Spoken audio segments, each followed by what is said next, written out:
close to 50% of the renters in Charlotte-Mecklenburg are cost burdened. So that means that they're spending over 30% of their income on housing related costs. And so that forces people into making really difficult decisions. Often, are we going to pay the rent? Are we going to have transportation? What is the most important thing? Lack of affordable housing and an inability for people to get a living full-time wage in Charlotte-Mecklenburg impacts whether or not people eventually become homeless because of the cost burden that they're experiencing. And as of February 29th, 2024, there were 3,035 people experiencing homelessness in Charlotte-Mecklenburg.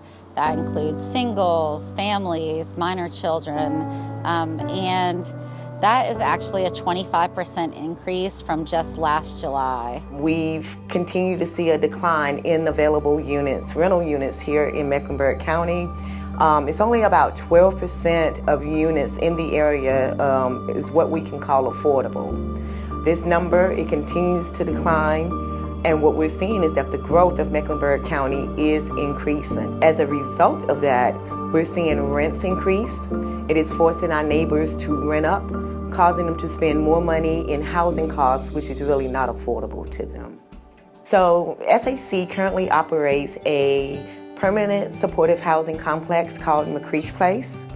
This is where we serve 91 neighbors, giving them housing and support services to those in active recovery. Additionally, we also have a no-barrier permanent supportive housing program at our St. John complex, which is a 31-unit complex of ours. And in addition to that, we also have scattered site. These are privately owned units with landlords where we house our clients in these scattered site units across Charlotte.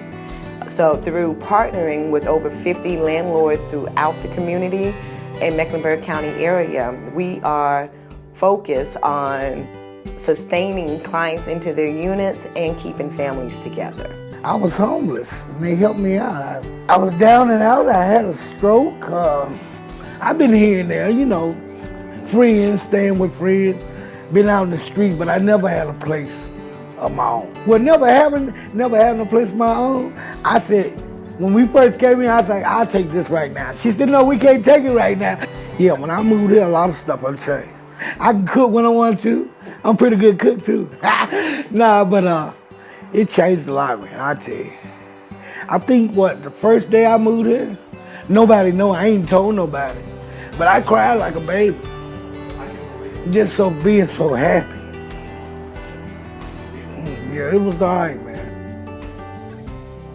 The day that the agency put a key into his hand and he cried, and to just, to imagine having a space where you live that doesn't have a front door, or doesn't have windows, or doesn't have walls. It might feel like your space and all your things, it's where you keep your things, but there's no privacy, there's no safety, just that sense of locking a door behind you and knowing your things are safe. I never really felt that depth of the meaning of that until he had that key put in his hand and what it meant to him. It's been a real joy to be able to bring the youth that we have coming to Cross Missions throughout the city of Charlotte. And most young people really do have, if not a curiosity, a passion for helping those who don't have some basic things like adequate housing. And so they love helping people move into a new place, mowing some lawns or pruning some bushes for people living in those homes through SHC that just weren't physically able to do that kind of work. We talk a lot about helping our neighbors and not always realizing that we are all helpers. Everyone has the capacity to give and everyone has the ability to receive. And to just remember we're all doing that for each other all the time. It's not just about me giving to somebody else or how can I help someone else. We're really all in this together. I think it's very easy in the world that we live in these days to go about life with our heads down, focused on ourselves and what we need to do and what we want to do. when the reality is that we find so much more joy and fulfillment in life when we are in community and when we're connected to other people. I think that loving your neighbor is a way for us to recognize the belovedness and the dignity of all God's children.